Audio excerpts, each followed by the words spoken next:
Today we're showing you a 2018 John Deere 2025R tractor. It's a four-wheel drive tractor with a John Deere 120R quick attach front loader. Tractor has just over 400 hours on it. It's a very clean, very sharp little tractor.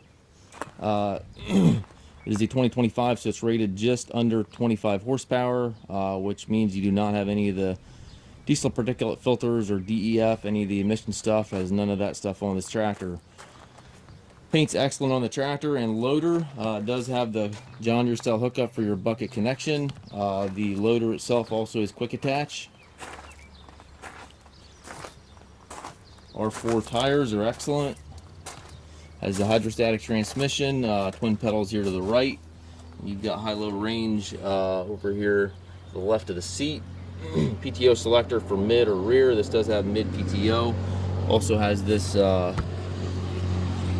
seat here, that height selector knob for your mid mower if you do want to add that. Currently does not have a mid mower on it or with it. Stabilizer bars, top link, everything's there. Obviously 540 PTO in the back there. If you're looking for a nice tractor for property maintenance, anything to that nature, these are really slick little tractors.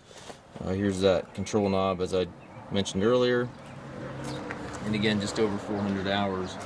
If you take trades, we also offer financing. We can also arrange shipping anywhere here within the U.S. If you have any questions regarding this tractor or any of our other used machines, please contact us at Mast Tractor.